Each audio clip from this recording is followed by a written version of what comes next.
맑은 영혼의 산책길에서 띄워드리는 숨결이 되는 양식 함께하는 시간입니다.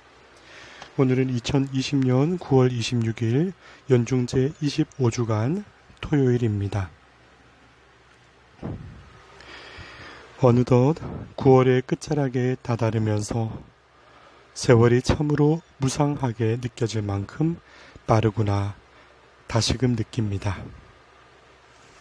하루도 무엇을 하는가 하면 이내 지나가 버리듯이 1년이라는 시간도 4분의 3 가까운 시절이 이렇게 갈 수도 있구나 라는 새로운 체험을 올해는 맞닥뜨렸지요.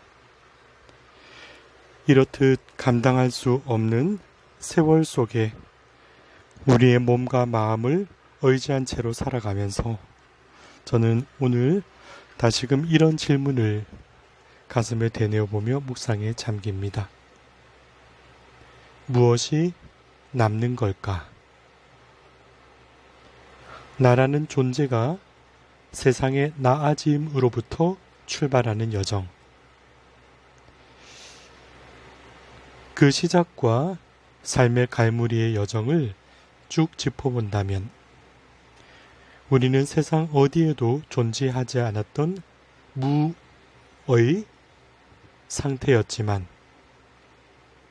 비로소 어머니 태중에 생명으로 잉태되고 출산과 성장의 과정 그리고 다른 이가 정의할 수 없는 나만의 삶이라는 것을 증명하듯 내가 걸어갈 길을 선택하고 그곳에 집중하면서 이루어왔던 시간들이 그 가운데 자리하고 그러면서 끝없이 겪는 관계와 고뇌 속을 헤엄치기도 하고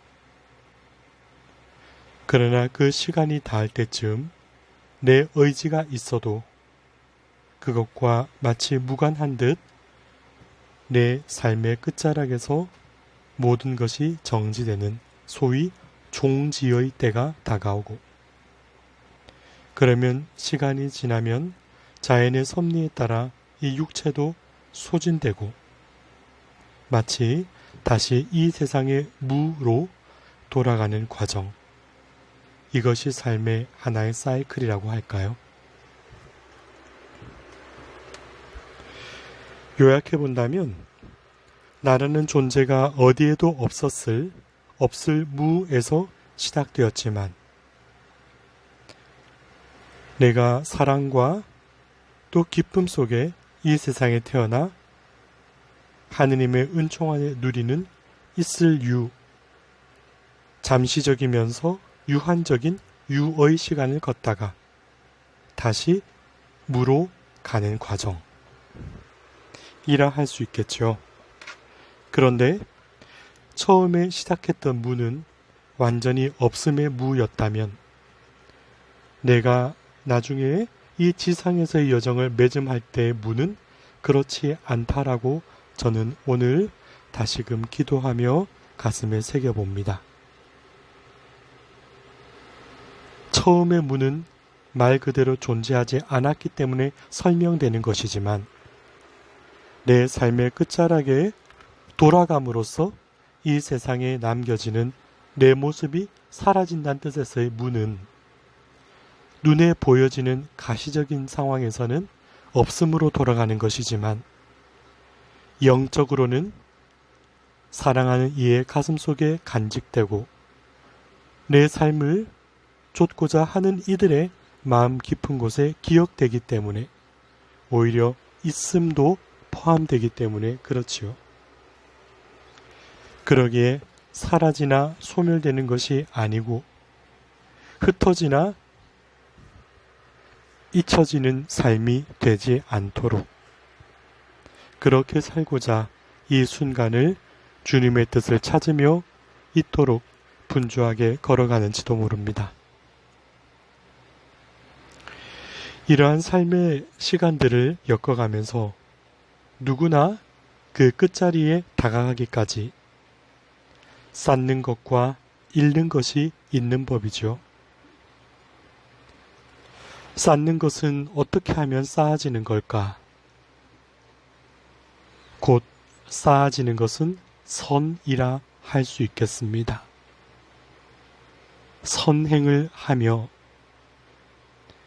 내 주변과 나 자신과 서로에게 복된 의미로 차곡차곡 더해진 것. 이 선이라는 것은 사랑하고자 하는 마음, 그리고 의미 있게 이 발걸음을 내디고자 하는 마음, 곧 사랑과 의미가 중심이 된 것으로 내어주고 내어주면 마치 보기에는 잃는 듯하지만 시간이 지나 복된 삶으로 충만해지는 신비가 담겨 있지요. 그와 달리 잃는 것은 무엇일까?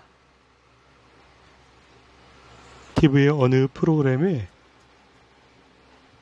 인생을 살면서 누구나 똑같이 가는데 화를 내고 상처를 입히고 할 때마다 마이너스 5점이 된다 라고 혹자가 얘기하더군요. 참 인상적이었어요. 그런 것이겠구나. 나와 함께 살아가는 나 아닌 사람에게 주는 상처는 결국 나 중심적으로 바라보는 소유 중심, 자기 중심인 것이어서 마치 타인에게 고뇌와 아픔을 안겨주고 내가 우위에 선 것처럼 여기면 그것은 보기에는 얻는 듯하지만 그 끝자리에서는 오히려 그 사람마저 잃게 되니 공허하고 허무해지는 것이 아니겠는가. 정리하면 쌓는다는 것은 사랑과 의미가 중심이 되어 행하는 선으로 잃는 듯 하나 충만한 것이고, 잃어가는 것은 오히려 움켜쥐려는 소유와 자기 중심으로 상처를 입힘으로써 얻는 듯 하나 모든 것을 잃는 것이다. 이렇게 요약해 볼 수 있겠네요. 그러면 내가 이루어가는 순간순간이 더해지면 순간 플러스 순간, 여러분들 혹시 좋아하시나요? 1 플러스 1 말이죠. 그럼 이걸 더해보면 어떨까요? 선과 선이 더해지는 것, 그것이 내 삶의 기록이 되면 그걸 업이라고 부르죠. 업.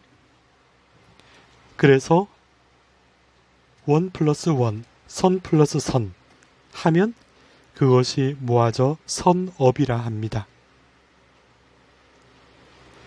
결코 돌아오지 않는 시간, 돌이킬 수 없는 시간에 나로 하여금 세상에 잃어가는 것이 아니라 더해지는 것을 충만케 하는 삶이면 얼마나 좋을까.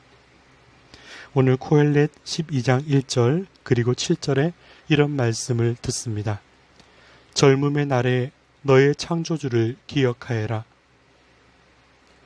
먼지는 전에 있던 흙으로 되돌아가고 목숨은 그것을 주신 하느님께로 되돌아간다 하고 말입니다. 우리가 지닌 이 육신은 물질적인 세상의 작용에 따라 점차 축소되고 결국은 소멸되고 맙니다. 그러나 영혼의 선물은 영혼이 영혼으로 이어진 향기와 의미로 간직되면 이 세상이 무너뜨릴 수 없는 영속적인 것이 될 수 있는 것이지요. 그러기에 나에게 주어진 이 값진 영혼, 그것을 어떻게 가꿀 수 있는가 하는 힘을 주님께서는 우리에게 아낌없이 주셨습니다. 그것을 가리켜 자유의지라고 표현합니다. 자유의지라고 하는 이 다이아몬드로 내 삶에 주어진 원석과 같은 나의 모습을 깎아내어 가는 것이 인생의 여정이라 말씀드리고 싶습니다. 보석의 영롱한 빛을 얻기 위하여 어느 한순간에 뭉툭하게 천에서는 그 빛깔을 얻을 수 없는 법이죠. 성실한 매 순간순간 정밀하게 가공해야 값어치 있는 보석이 되듯 이 순간순간이 쌓여 빛나는 나의 삶을 하느님께 돌려드릴 수 있는 복된 제물로 다듬어가면 어떨까요? 그럴 수 있도록 그토록 소중한 가치를 지금 이때 알 수 있다면 얼마나 좋을까? 우리 관계를 통해 엮어가는 여정도 매한 가지지요. 지금 함께하고 있는 존재의 가치, 지금 함께하고 있는 시간, 동행, 은총, 사랑, 기도 등등의 가치를 깨닫는다면 얼마나 우리의 삶은 하느님 보시기에 좋을까?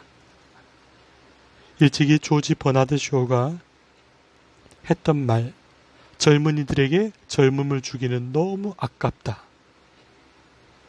참 의미 있는 말로 다시금 제 가슴에 울립니다.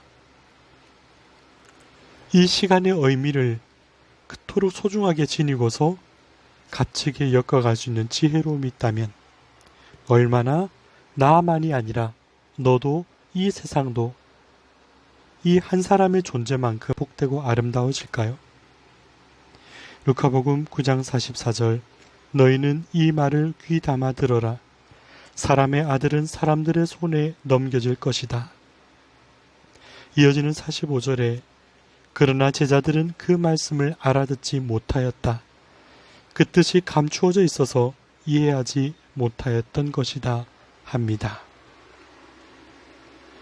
아버지의 뜻을 이루시고자 고난의 길에 순종하며 다가서려는 그 주님의 발걸음을 기적과 치유의 현장에서 환호하고 주님의 영광을 바라보던 제자들의 가슴 속에 어찌 가닿을 수 있을까? 그리고 주님과 함께하는 이 시간이 얼마나 소중한지를, 그리고 예상치 못하게 얼마나 짧은지를 어떻게 가슴으로 받아들일 수 있을까 싶은 대목이지요. 우리 삶의 여정도 그러할 것입니다. 언제까지나 영원하리라 믿던 모든 것이 셀 수 없는 변수로 인하여 방향이 바뀌어져 오면서도 하나하나의 뜻을 되묻게 되는 나의 추억들. 그러기에 이제는 다시금 깨어 빛나는 곳을 보고 빛을 옮겨와 빛을 전할 수 있도록 준비된 영혼으로 열린 마음, 들을 수 있고 볼 수 있는 귀와 눈으로 주님께서 내게 허락하신 이 땅 위에서의 시간과 공간을 아름답게 채색해 갈 수 있는 참된 깨달음을 가슴 깊이 채워가며 살았으면 좋겠습니다. 오늘도 내 곁을 수놓은 소중한 존재들에게 그 감사함을 지니고 아름다운 선업을 살아갈 수 있도록 순간 플러스 순간 주님의 뜻에 맞게 살아갈 우리의 마음을 간과했으면 좋겠습니다. 맑은 영혼의 산책 채널에서 띄워드리는 숨결이 되는 양식이 동행하는 매 순간을 빛나는 보석으로 가꾸는 한 자락의 지혜가 되어드렸으면 좋겠습니다.